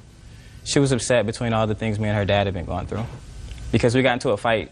All this happened before that. And I was in the process of moving. Just my things were there, so I would come back occasionally. Oh, so you were moving out of the residence? Yes, I was. I see. So you were not getting along to begin with. Now, you were not getting along. You're in the process of moving out. But you come home to pick up some of your stuff, and you find that she's going to some modeling class or something. And according to you, you want to go with her. What business was it of yours that she wanted to go someplace that day, that you wanted to be her chaperone? You're right. That's none of my business. But we're here on a cell phone. We're not here on her dress being ripped. We hear about what happened that day, sir, and what happened that day and all the surrounding circumstances, because you're not going to say to me, yes, Judge, you're absolutely right. I took the cell phone. You say, I didn't take the cell phone. She says you did take the cell phone. So I have to make a determination, Mr. Montoya, as to whether or not all of the circumstances of that day point to the fact that you did, in fact, take the phone. Judge Judy continues in a moment. You rip her dress, she goes inside, she changes her dress, walks out of the house, leaving you standing there. And what you're telling me is, well, you just said, okay, I guess she wants to go all by herself and she doesn't want to go with me. And later today, I had a sick feeling in my gut that he was cheating on me. I suffer from PMS and I maybe overreacted. real cases, real people. Judge Judy. Eugene Turner says his daughter's ex-boyfriend, Ron Matoyer, stole his cell phone. Ron says Eugene has never liked him. Now, I have to make a judgment. And my judgment has to be, which of the two of you is telling the most cogent story? Which of the two of you is telling the story that makes the most common sense? And when I said to you, why would she not complain about, or not complain to the police, at least, about you ripping her dress or you coming and making a scene at the gas station? But she does say, I want the cell phone back. I just don't want to have anything to do with them anymore. I just want the cell phone back. As opposed to the story that you're telling me. You said, I want to go with you to the modeling class or to the modeling course or whatever it was, and she says, no, you're not going. You have an argument. You rip her dress. She goes inside. She changes her dress, walks out of the house anyway, leaving you standing there. And what you're telling me is, well, you just said, okay, I guess she wants to go all by herself and she doesn't want to go with me. That's what you want me to believe. Yes, well, I don't believe it. I don't believe it. We have a police report too, Your Honor. Let me see it. Does he even have proof that he has a cell phone? Does he have a cell phone bill or anything of that nature? Yes, I do. Shh. You don't have to answer him. I'm the one who marshals the evidence. I still need to get over here? I would if I were you. Okay.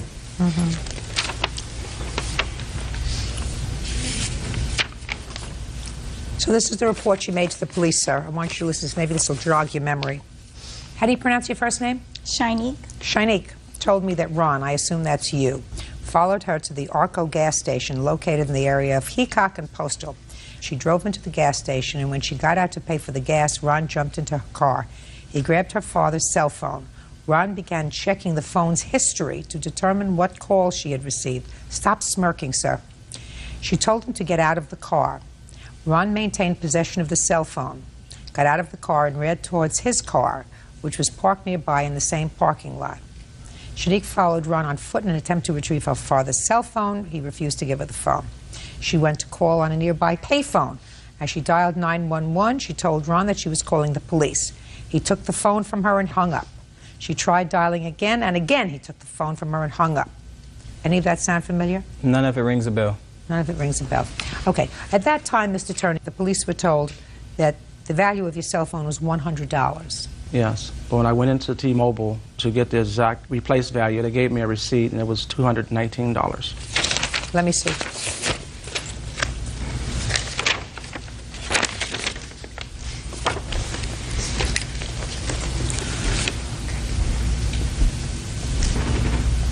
Okay. Mr. Matoya, now I know that you're going to leave here thinking that I've been very unfair to you, that there was no proof, as you say, that you stole the telephone. It's my job to determine who is telling the truth and who is fibbing. And based upon common sense and based upon what I've seen in the police report, I determined that you're the fibber. So you have to pay him $215. Judgment for the plaintiff. That's all. Step out. Parties are excused. May step out. I'm back into you, right, please. Apparently, Mr. Matoya is a compulsive liar. Everything's untrue, and it's just total lies. I clapped my daughters through with the bomb. I got the best of him in the fight, physical fight that he started, so it's all revenge. I'm just happy with the decision, and she can see that Ron's a liar. You live and you learn, that's life. We just stay positive and keep in a positive direction. And now the next case. All parties in the matter of Fogg versus Hanson. Step forward, please. John Fogg is suing his ex-roommate, Carol Hanson, for the return of his belongings and stolen money. Carol claims they were boyfriend and girlfriend, and John cheated. Mr. Fogg, I gather that you moved into the defendant's home when you lost your prior residence. And according to Miss Hanson, you had a sort of a relationship. She wakes up one morning and finds you not home. She got very angry. She took all your stuff and she brought it to a friend's house, according to you, and you did that about 4:30 in the morning? Approximately. So tell me, what day were you unceremoniously evicted from Miss Hanson's home? August 22nd. How long had you been there? 3 months, approximately, Your Honor. Were you a tenant? Were you paying rent? Yes, ma'am. Did you have your own room? Yes. And where were you on August 22nd? I was with my daughter. Decided to spend the night at your daughter's house? No, I didn't stay there. I went to the gun club and stayed there. They have a pool table and... Why? They belonged to the gun club. I didn't want to go home because she had wrote me a letter. On the 21st, she wrote me a letter that she loved me. And that left me a little apprehensive because she prefers women over men. And I didn't want to be involved in that situation. Go ahead. The letter came in on the 21st. On the 22nd, I got a cell phone at 4:50 when I answered it.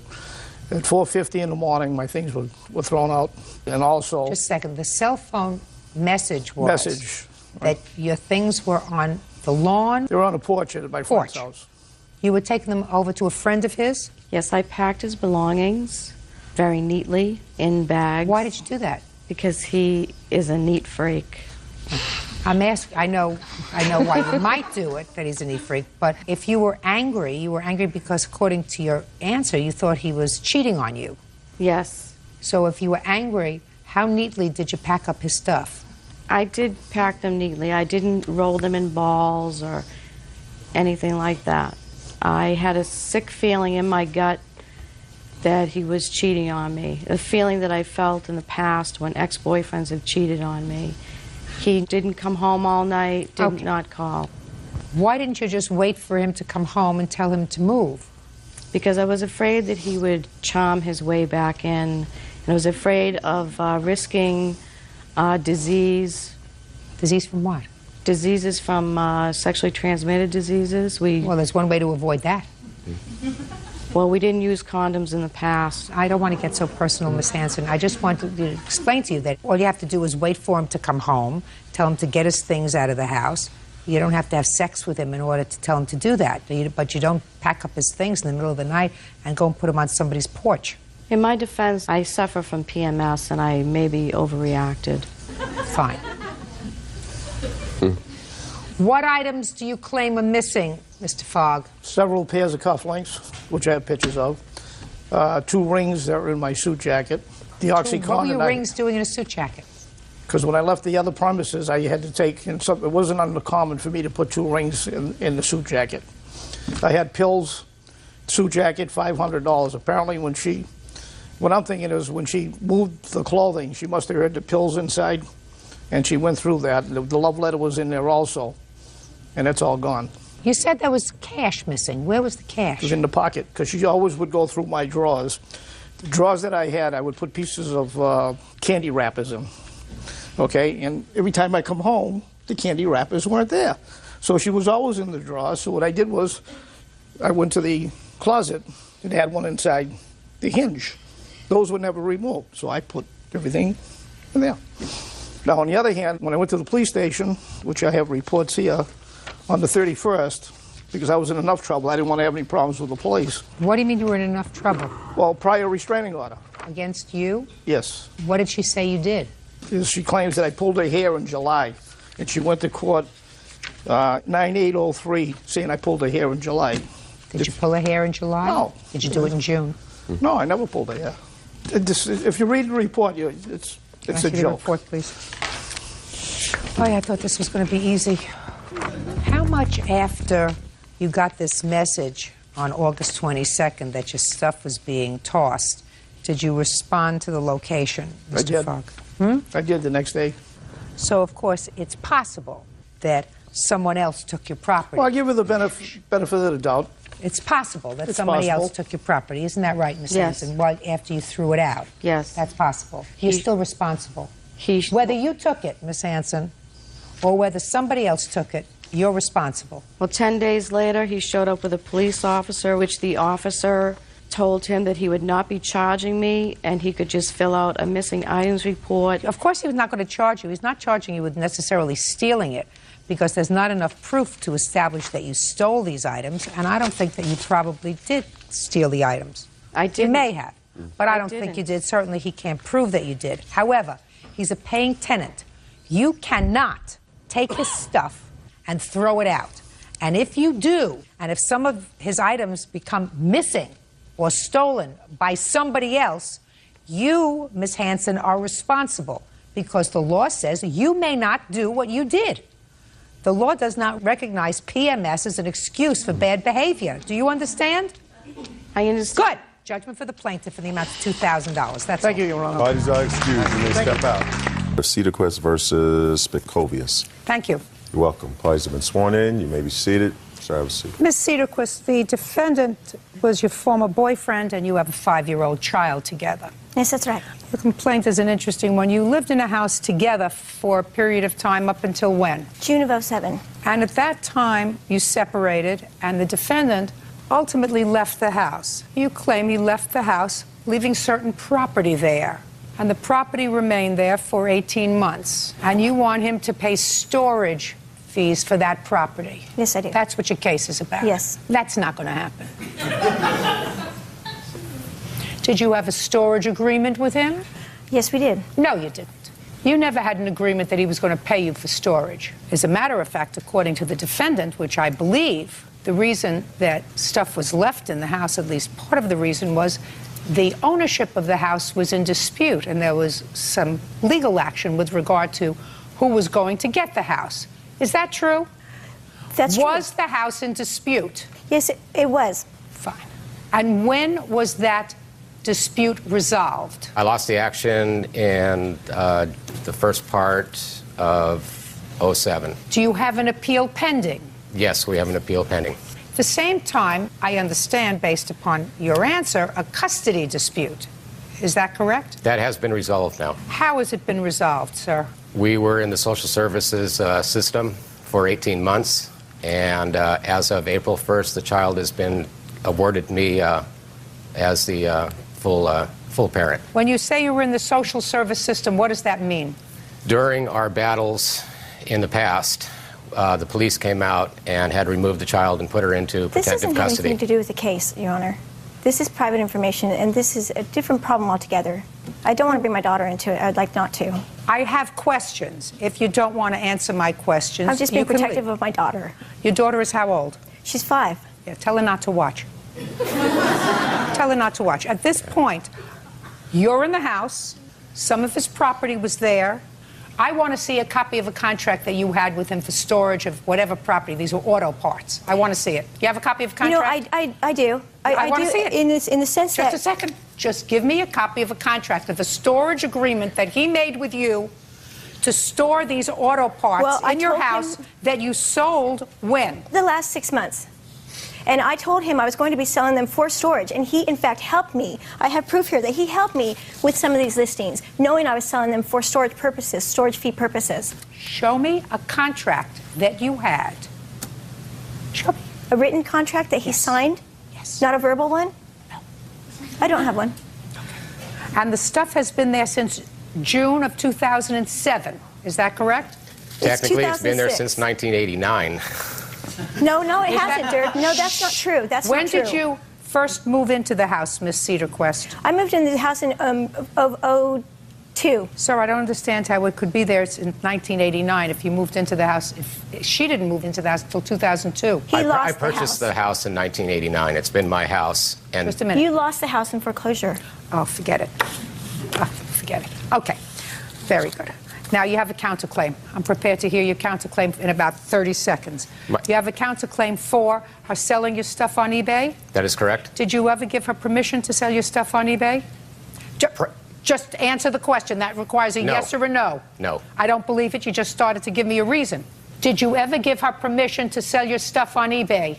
Yes, when we were together. I have proof that shows him giving me permission just months ago. Mr. Spikovius, if the plaintiff has proof that you gave her permission after June of 2007 to sell your property on eBay, I'm not going to be happy with you, sir. Do you understand? I understand that. All I want to ask you is, did you give her permission since June of 2007 to sell any of your auto parts on eBay? No. Fine, show me the proof. This is communication. That's you. Now I'm dealing with his counterclaim. I'm already resolving your claim for storage, which is nonsense. Well, this is his... This nonsense! Did you ever write to her, be extremely careful, the bolts break easy, and it's easy to mess up the strip? Yes, take off the lights and sell separate? And that was written in May of 2008. Not in May 2008. No. Well, that's when it's, I mean, I don't do this machine well, and I certainly don't do eBay well. Isn't that date Saturday, May 24th, 2008? Isn't that what it says, Byrd? That's what it says. I want to show this to him.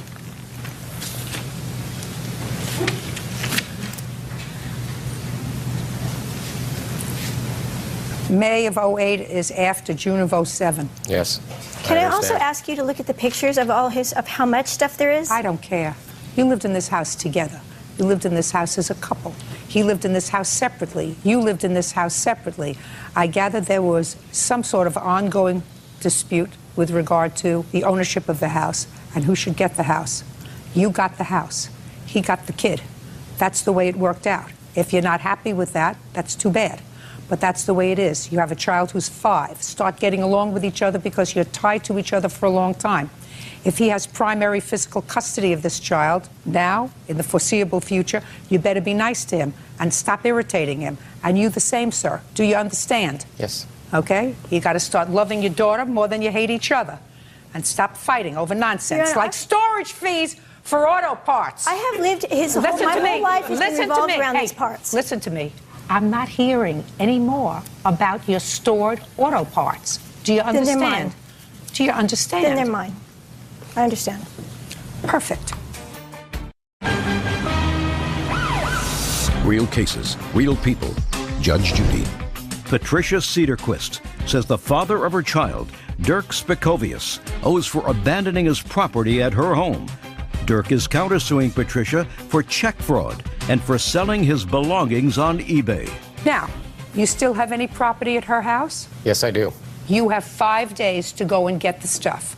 If you do not get it within 5 days... Your Honor, I've lived with these for so many years and fought with the city over it, the neighbors. What about damages? Ms. Cedarquist, listen to me carefully. Didn't you have your listening ears on? You have a 5-year-old child that you're hell-bent on protecting. Yes. Listen to me carefully. You are tied to him. He is now the primary physical custodian of your 5-year-old. That will change. It may, and it may not. And irrespective of whether it changes or not, both of you, based upon the fact that they gave him physical custody now, are going to have input in this child's life. And if a court finds that you're going to impede that, no court will give you custody of a child. I wouldn't give you custody of a child if I felt for 1 second that by giving you custody of this child, she was going to be deprived of her father. And that's the sense that I'm getting from you, Ms. Cedarquist. That is the sense that I'm getting from you. Put your listening ears on. You gotta love your child more than you hate each other. He's gonna come within 5 days and pick up all of his junk. And whatever he doesn't pick up with a marshal within 5 days belongs to her. I gave him so many opportunities. Hey, I'm speaking. Don't you get it? Yes, I do. Do you understand? Yes, I do. Whatever you don't pick up now in 5 is days. hers.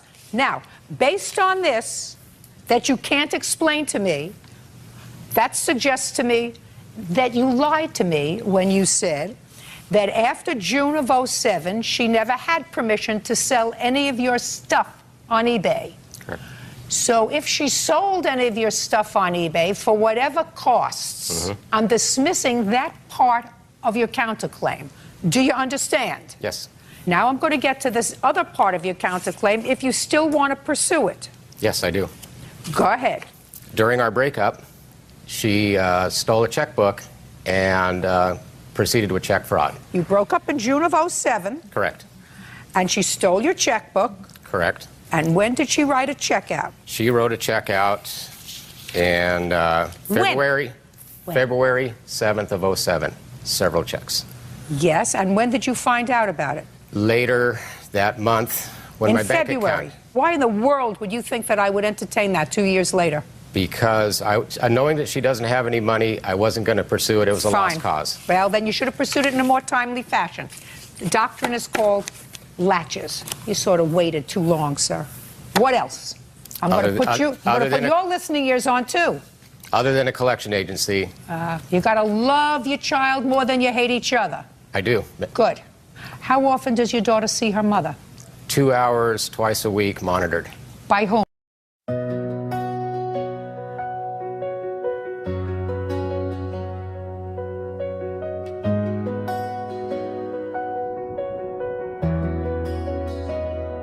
तेरे बिना सब फीका सा मेरी बातों में तेरा नाम जिस मोड़ पे भी मैं मुड़ता वहाँ मिलता तेरा ही दाम मैं जो खो जाऊं तू संभाल ले धड़कन के अंदर तू ही जवाब है तू ही है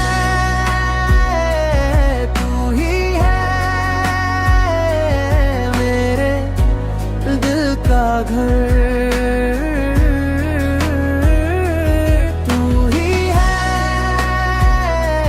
तू ही है मेरी हर एक दगर